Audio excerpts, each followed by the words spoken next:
Hey everyone, welcome to Blossom in Business, the podcast for beauty business owners who are ready to treat their business like a business, not just a hobby.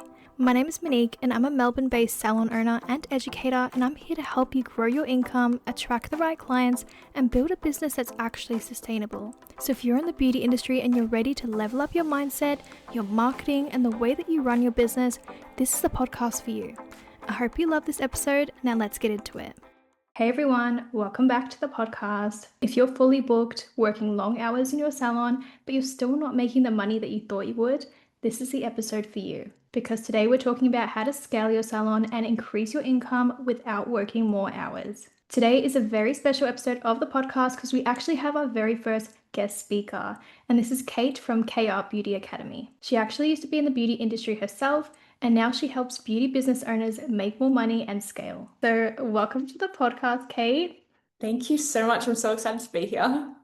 You're actually the very first guest on the podcast, which is like super exciting. Love that for you. I So love thank that. you. Thank you for joining me today.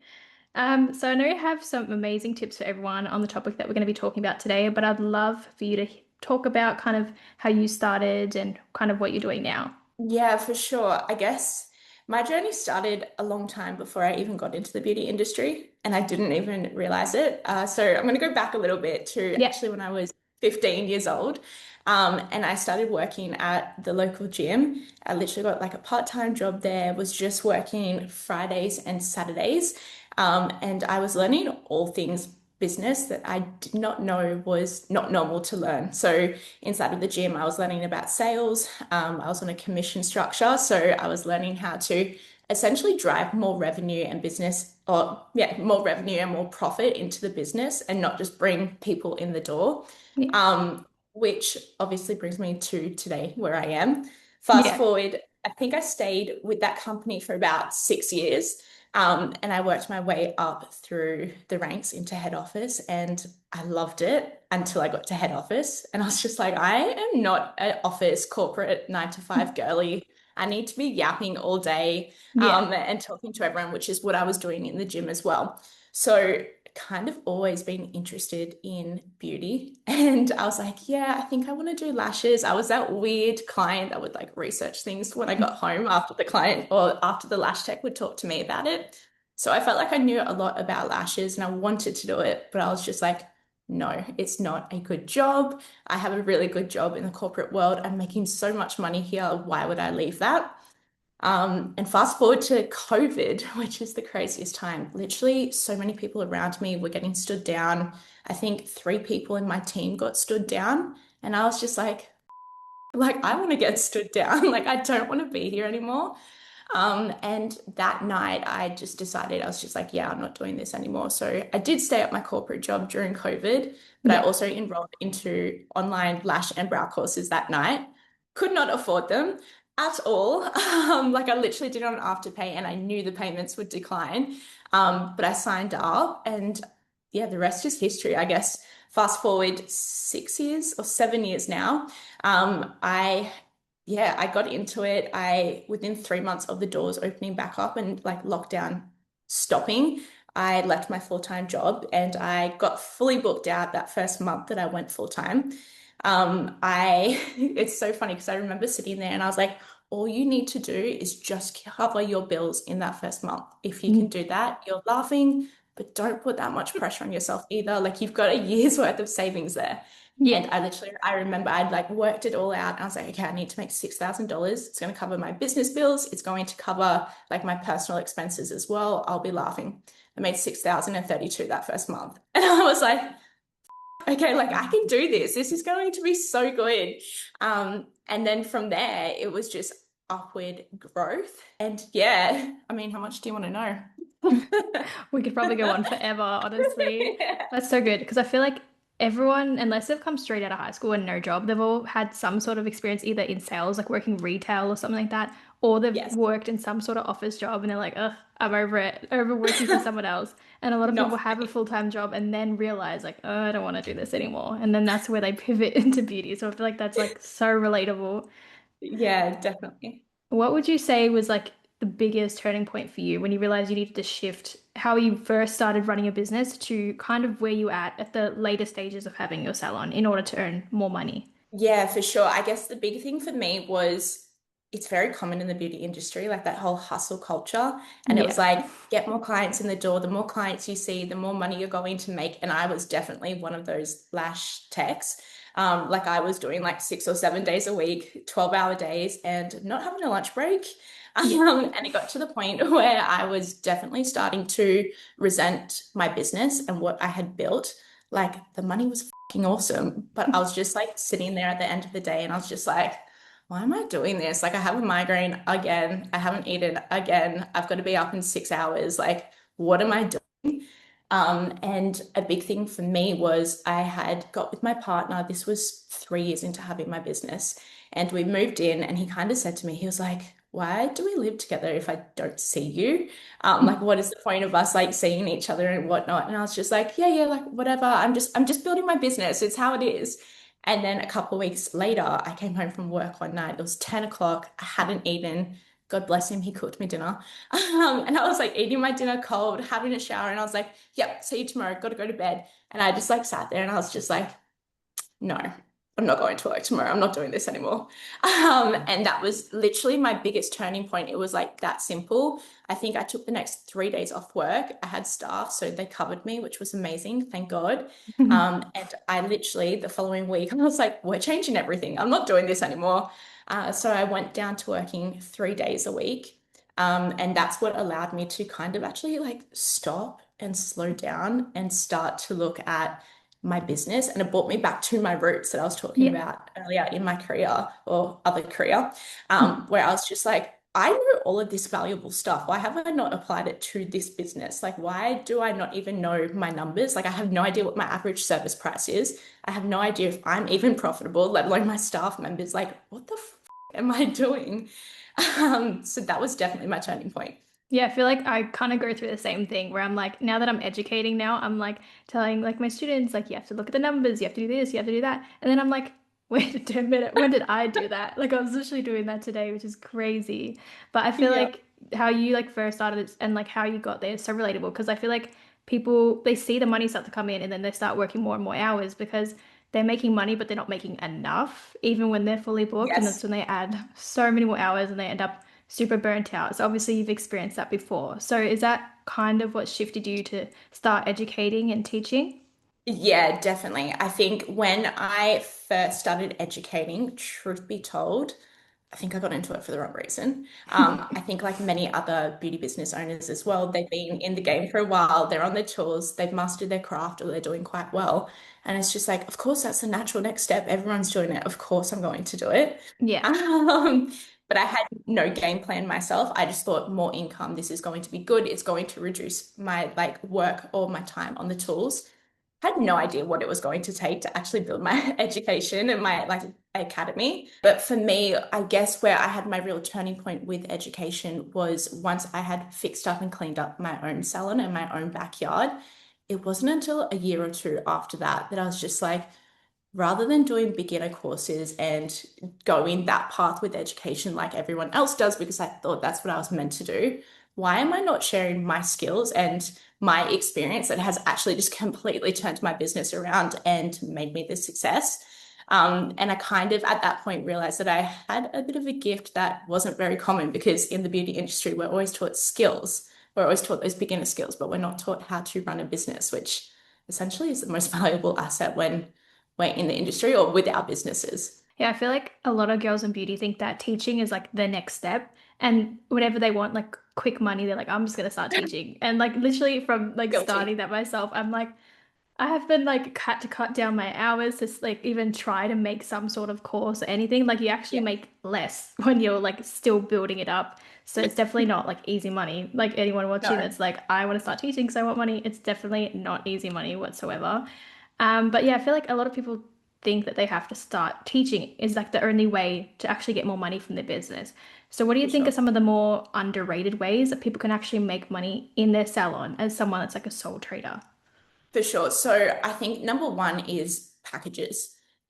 it baffles me how many people don't do packages or do not do it the correct way. Um, so for me, with a package, for it to be done the right way, it what I see in the industry a lot is a lot of people pair together services that they think people will use, but they're not services that can be done at the same time. So, for example, a package that does work really well and is really popular for a reason is that Clean Girl package, which is the lash lift and the brow lamination. And it's so successful and it's such a good package for your beauty business because you can do the two services at the same time. It does take a little bit of work and figuring out your timings, but you absolutely can do it. Which literally just it increases your profit so much in that 1 hour time slot because rather than sitting there and just doing a lash lift and you're kind of a little bit bored while you're waiting for the times to process as well, you can do the brow lammy. So even with a package, right, for me in my salon, I used to have it was the Clean Girl package. And rather than charging just $120 for one of the services, I charged $200 for both of them. So from the client perspective, it was like, great, I'm really time poor. I can get two services done at once. I'm going to feel so good and I'm getting a discount. And for me, it was like, well, rather than sitting there kind of twiddling my thumbs halfway through the service and only making $120, I can now make an extra $80 in that same appointment time slot, which is why packages are so effective. Yeah, absolutely. I feel like a lot of people think that when they have packages, just like bundling things together and making it cheaper, like just making a discount, and like it ends up not being any sort of benefit to us whatsoever. So Not at obviously, all. as you mentioned, like making sure that it's like a smaller time frame or things like that. But what would you recommend for, I know I have a lot of nail techs that listen to the podcast. If it's something that they can't Yes. reduce the time, but they still want to package and upsell and things like that, what would be like your top recommendations? So I have a lot of girls that I work with where they only offer one service or like nail techs where you can't do a manicure and pedicure at the same time. It just won't happen. Yeah. So what I suggest for you guys is to create like a deluxe version of a service that you offer. So for example, you could have rather than just a plain manicure, you could do like a deluxe version of it. It could include like a 5 minute hand massage or like an aftercare package included where they get a cuticle oil and so on. If you can even increase the value of that appointment and make it feel really like luxe and increase it by say $25, if you do that for 10 clients a week, which is very achievable, that's an extra $250 in your pocket for an extra 5 minutes maximum of work. And if you did that every single week for a full year, you're looking at an extra $12,000 in your pocket for next to no extra work. Yeah. And I feel like nails is probably one of the easiest services to upsell because we have like nail art. Yes. It's like this Yes. like easiest thing. Like obviously it's extra time, but when you price it properly, like nail art's like so easy to upsell because everyone wants nail art these days. How do you find the best way to kind of upsell without being salesy or pushy? So I guess the big thing with upselling is if you have that intention of like, oh my God, I need to upsell her and make more money from her, that comes across. But if it's just a genuine conversation, that also comes across that way as well. So for you, if you know, I was talking to you and you were one of my clients and I was, say, doing your nails and I had a bit of extra time after, I would just ask you like an open-ended question like, hey, Monique, have you actually ever gotten any nail art before? Or do you have any nail art inspiration? Just get the conversation flowing. And then from there, once the conversation is flowing, just give two options. So I could be like, oh, cool, like show me some photos. Like, what do you like about this? What don't you like about it? Why haven't you got it before? And then when you start telling me that, I can probably 9 times out of 10, not probably, I definitely can, counteract why you haven't got it and explain to you like the benefits of why you should get it or why it would suit you and your nail shape if that's what you were concerned about. And then from there, once you're like, okay, this actually sounds really good, maybe I should try it out sometime. All I'm going to say is, so should we do it today or do you want to do it at your next appointment? And Yeah. then 9 times out of that 10, you're going to say today. And I'm going to be like, perfect. It was that easy. And if you tell me next appointment, what am I going to do when I rebook you in? I'm going to say, okay, and we're doing that nail art too, right? And I've upsold your next appointment. Literally, I feel like it's a lot easier than people make it seem because even on my desk, I have like a full like nail art display and new clients that come in that didn't even think to get nail art. They see it and they're like, "Oh, I'm getting ideas for Yes. next time." Or even you're rebooking them in Salon, you can be like, "Oh, we're just booking you for a plain color. Would you like to add on some art or anything like that?" Like it's just so easy to just ask. Do they want art? Sure. So I For feel sure. like you've worked with clients for a really long time and now you're working with other beauty business owners. What are some of the Yes. biggest, I guess, financial mistakes that you feel like are keeping beauty business owners stuck where they're at? There's a lot. Number one is definitely not knowing your numbers, full stop. I think that often gets put in the too hard basket, or people get confused when they look at like pricing for profit calculators and that kind of thing, and they're just like, whatever, I'll just charge what everyone else is charging around me, not realizing those people also aren't charging for profit or they're not priced for profit as well. So that's definitely number one. Um, I find a lot of people, when it comes to their pricing as well, they're too scared to actually charge their worth or what they need to charge as well for them to actually cover their bills, put money aside for tax, pay themselves a wage, and make a profit as well. So that's definitely a big mistake too. Yeah, I feel like I see this a lot in nails specifically. By the time this comes out, I would have already released this episode, but I'm doing a whole episode on like why and pricing in nails. Like, I don't know if you've noticed with nails, so Hmm. controversial. Like the price Hmm. of like a set of nails, like no one wants to pay $100, but then like lashes and brows, everyone's like, I'll get a brow wax and dye for $100. It's fine. So I feel like nails, we're struggling. I feel like they just guess what the client thinks is like affordable. They don't price based on the numbers. They just price on what everyone else is charging or what seems expensive or not expensive and things like that. So I feel like just nails, like, the price hasn't gone up and we just undercharge so much. So I feel like it's definitely a hard mindset to get out of when I feel like when you do and your clients realize like your higher pricing is actually worth it. And it's not even like high because it's expensive, it's high because that's just what your numbers say it has to be. But I feel like it's a Yeah. hard mindset to get out of. So what advice would you give to someone that needs to increase their prices based on the numbers, based on all the things, but is too scared to? For sure. So I guess it's really a matter of figuring out what they're scared of. Nine times out of 10, though, it is that they're scared that they're going to lose multiple clients. So for me, I always encourage you, once you have actually worked out your numbers and you know what they need to like go to, it really depends on how much they need to increase by, whether that's $5 or $50, which, by the way, a price rise of $50, if you got to do it, just go do it. Just go do it. But what I will say is don't just go, okay, these are my new prices. I'm increasing them as of next Monday, and that's that. What we want to do is really position ourselves to our current clients and our potential new clients and show them all of like the value that we have to offer and all of the improvements that are coming. And we want to do that over a minimum of a 4 week period. So then in 4 weeks' time, rather than them being like, oh, you've upped your prices by $5. I don't know if I can come anymore, even though I spend $50 a week on coffee.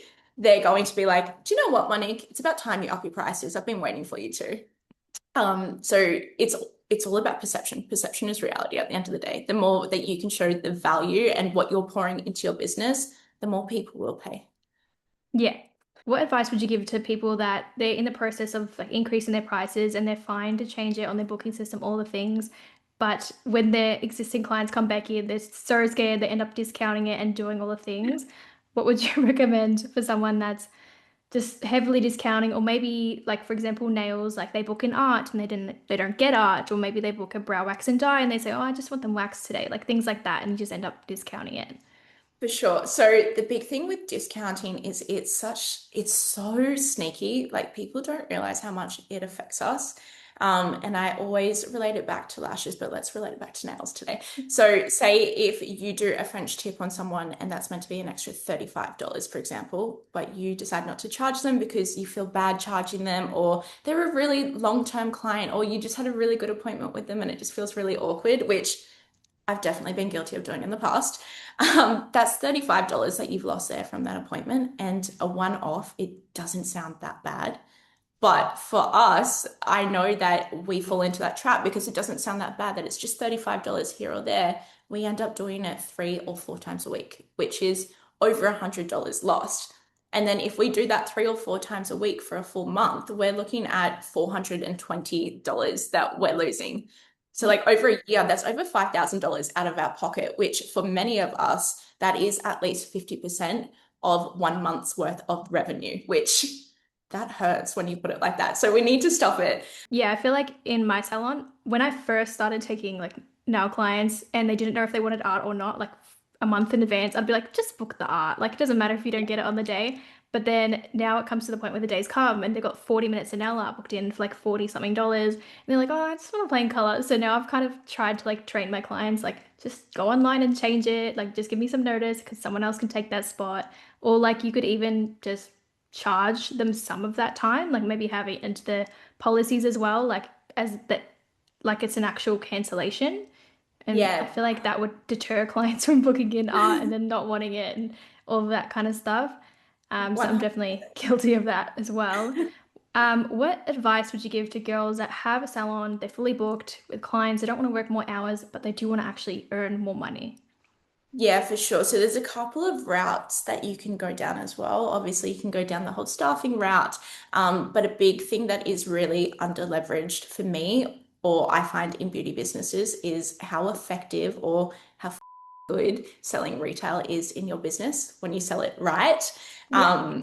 I think the big thing with retail is a lot of people think, again, they fall into that trap and that imposter syndrome of, I don't want to come across as salesy. Like, it's really awkward. I don't want to do it. Like, I'm just pushy, and they know that as well. But when you do it correctly, it's not the case at all. And it completely changes your numbers. How would you recommend actually upselling retail products into your salon without giving off like that salesy, pushy kind of vibe? Yeah, for sure. So what it comes down to, again, number one is the intention. Like I was saying with the add-ons, if you come into the appointment going, I'm going to upsell her $100 worth of retail, they're going to know that, they're going to feel it, and they are not going to buy a thing off of you. Whereas if you come at it from a place of, no, this is going to help the results, or it's going to help the longevity of the results, it's going to help them maintain it, so it benefits them, and it just also helps my revenue, that Yeah. comes across as well. So obviously the good old example of brow oils after a brow lamination is a big one and it's very popular. So say if you sell a brow oil for $75, if you sold just one, that's $75. But over a year, if you were selling three every single week for a full year, you can make an extra $11,000 a year. So how you're going to do it is at the end of an appointment with you, I've just done your brow lamy. I'm going to run you through your aftercare. The very last part of the aftercare, or the last thing I'm going to say to you is, so the last thing that you need to do is make sure that you are hydrating your brows with a specific brow oil every single day. This is just going to help your brows. This is just going to treat your brows and make sure that they don't get dry or frazzly looking, and it's going to help maintain the results as well. You're going to be like, perfect, sounds good. Okay, thanks for letting me know. I'm going to walk you over to the counter, take your payment, get you rebooked in. Now, for me, what I used to do in my salon is I had all my retail at eye level. And when I started talking about retail, I grabbed it off the shelf so it was physically in front of them. That is a big help as well. And I would grab that and I'd be like, okay, Monique, so as I said, this is your aftercare. The most important thing that I want you to remember is all about that hydration. This is the oil that I recommend for you. It's going to last this long. Would you like to get it at this appointment or next appointment? So I've just given you two options again after explaining the benefits to you and as to why you should get it. And you're going to go, of course, I'm going to get this appointment. I don't want crusty brows. So it's literally that simple. Yeah, and I feel like there's also like easy ways to implement it like during the service, especially with things Absolutely. like a lash cleanser. You could be like when they lie down, like like if they normally get lash extensions, you'd be like, do you normally cleanse your lashes? And then you can easily segue into that, like before you even finish doing the lashes, or even with nails. What I did when I first started is I'd kind of look at their skin and things like that, like, oh, do you use cuticle oil? Or if you have retention issues, do you use cuticle oil like this? Like all of these things. I feel like you can even implement it into the service as well. Like I feel like people like, oh, I have 100%. to wait until the very end and then start selling, but you can literally just ease into it. And especially when you have that mindset as like, it's not just a sale, like it's actually going to help them. I feel like it doesn't come across as like that salesy kind of vibe. 100%. I think a big thing as well for lash techs in particular, which or who is I mostly work with, they fear that because they've never sold retail before or they've never spoken to their regular clients about it, that how are they going to possibly do it now? And it's as simple as what you said. You lay on the bed with me, and I'm just going to ask you how your lashes have been, as I always would. How are they lasting? And then from there, I could ask a simple question like, hey, what are you washing your lashes with? And my clients used to be so guilty of trying to tell me a lash cleanser, but they were laughing at the same time. So then from there, I could be like, listen, I know you're not using a lash cleanser. I can tell because of X, Y, and Z. If you use a proper lash cleanser, this is going to help your lashes last longer and you won't have to come back so often for infills. When you explain it to them and then just give them the benefit, they're going to be Yeah. like, oh, I should probably get that lash cleanser. So then when you go over to the counter at the end, you're going to grab that lash cleanser and say, okay, are you going to get the lash cleanser today and we can push your infill out another week? Or do you want to keep coming back every week and a half because your lashes aren't lasting? The Yeah. benefit to them is, of course, to get the lash cleanser because over time they're going to save so much more money and have such better results. Yeah. So if someone's fully booked right now, but they're still like broke, they're still struggling financially, what are kind of the most common things that they're probably doing wrong?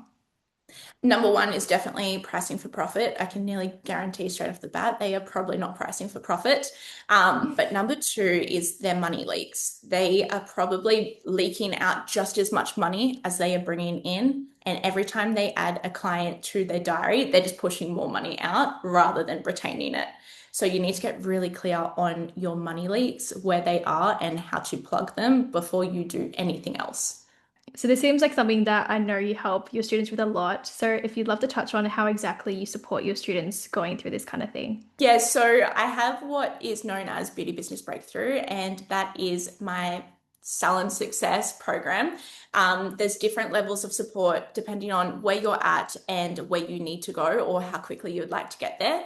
But what we do is, you know, that mobile game that we used to play as kids, and you'd like swing the blocks and then they would drop, and you would have this building that just looks like this. We restart that game and we build your blocks one by one in your business so that you are priced for profit, so that you don't have money leaking out when you start adding or bringing more profits and more revenue into your business, so that you can actually hold on to that money as well, rather than just wondering like, where the has all my money gone at the end of the month after I've just worked like 30-hour weeks. And then we also set you up to scale. So if you would like to open a commercial space, we help you do that. If you would like to bring staff on so that you can work even less, we help you do that as well. Essentially, what we do is just bring you to your goals so that you can actually be highly profitable whilst working only 3 or 4 days a week. Perfect. I love that. So you're like working on the foundation, and then once you've secured that, you're like, where can I branch off from here? That's so good. Absolutely. So Yeah. if people are listening right now and they're like, I'm keen, I want to do this, what can they expect inside the program? Absolutely. So it definitely depends on how much support and how you best work. We have what is called the Inner Circle, which is a 12-month community program, and I love it. You get masterclasses every single month. We have guest speakers come in who also do masterclasses. You get our full mentorship course, which is literally decked out with all of my mistakes and all of my learnings and all of my success, so that you can bypass all my ups, and you can just implement the strategies that you know work. And you also get access to my resource vault, and I drop 3 or 4 new resources into that every single month as well. So that's our inner circle. If you want more fast-tracked results and you want to get to your goals quicker and you want your journey to be a bit more customized and very specific to you and your salon, you can also work with me in a one-to-one capacity. I feel like a program like that is such a really good offer, especially because a lot of people are struggling right now, especially with cost of living. That's when they're really going to check in on their prices and make sure that they're retaining clients and doing all the things. And I feel like they could absolutely benefit from all of your guidance. So before we close off the call, I do want to do like a little quick fire Q&A. I Let's did go. compile some questions myself and I did get some off Instagram. We're going to do a quick fire Q&A. Out of your recommendations on how to scale in the salon, so like your retail, your upselling packages, all those things, if you had to pick just one for people to focus on first, like their first step, what would you pick? Packages any day of the week. Yeah, love that. So you've mentioned that you had staff when you had your salon. How do you know that you're ready to take on your first staff member?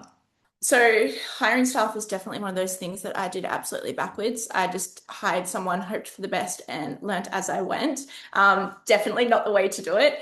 For you, if you're looking at getting staff in your business, what I want you to check is how busy are you? If you are at 80% capacity and you're working more than 4 days a week, it's probably time to look into getting a staff member. If you have all of your numbers in a row, you don't have profit leaks, and you have actually looked into the numbers side of business, you're ready to get a staff member. The big thing for me that a lot of people skip, that I wish I didn't skip, and I see a lot of people still do it, is before you get a staff member, learn how to be a good leader, not a good boss. Yeah, I love that. I haven't even thought of getting staff. I feel like it's just not for me. I feel like I just like being by myself. But I feel like, especially with nail techs, there's not a lot that end up going into that salon kind of route. So I feel like it would be really Yeah, good to see more people with nails, especially go into that. definitely. What would you say is the fastest way to increase your income without trying to attract new clients? Definitely, again, packages or retail any day of the week. I love that. What's one thing that a lot of beauty business owners tend to just blame the industry for, but it's actually something that they could change themselves? Do you want to get me cancelled? Definitely the quiet periods or the quiet seasons. Um, don't get me wrong, any industry does have waves. I'm not saying that there isn't waves, but blaming you not making money or not profiting that month because of a quiet period. Something needs to change. Yeah, definitely. We know when they are. We can counteract them and we can make sure that they don't happen. If you are genuinely feeling like a massive dip in that quiet period, it's because you didn't prepare for it and you don't have that momentum in your business. Yeah, I feel like a lot of people like complain when it happens, but they don't actually think about how could I have prevented this from happening in the first place. And I feel like even some of the biggest businesses, like yes, they still may experience some loss of clients, Of but they've course. priced themselves in a way that that small quiet period does not actually affect them in the long term. So I feel like it's just like 100%. preparation, planning, all of the things. Love that. I feel like this conversation has been so valuable, and I'm sure so many people listening, they're like, oh my gosh, I didn't even know about all these things. And they're probably having so many light bulb moments right now. If you're ready to make more money in your business and in your salon without burning out, I'm going to leave all the details for Kate's beauty business breakthrough in the description, all of her programs, all of that stuff. It's all going to be in the description of this episode. Thank you so much for coming on and being my first ever guest speaker. I was so nervous, but I Yay, feel I like love it that. turned out so well. So where can everyone find you on socials and your website and all of that stuff? For sure. So you can find me on Instagram at KR Beauty Academy, also the same on TikTok, or you can head over to my website, which is www.krlashes&brows.com.au. Amazing. Perfect. So I hope you have a good rest of your day. Thank you for coming Thank on. you. Thank you. Bye. Thank you for listening to this episode of Blossom in Business. If you enjoyed this episode, I would love if you could give the video a thumbs up on YouTube or rate the podcast 5 stars on Spotify and Apple. If you don't want to miss an episode, make sure to hit the notification bell so you get notified every single time a new episode drops. If you want to follow along on my journey, I've put the links to all of my socials in the description. If there's any topics you'd like covered on the podcast, or you'd like to apply to be a guest speaker, you can find the links in my description. Stay tuned for the next episode.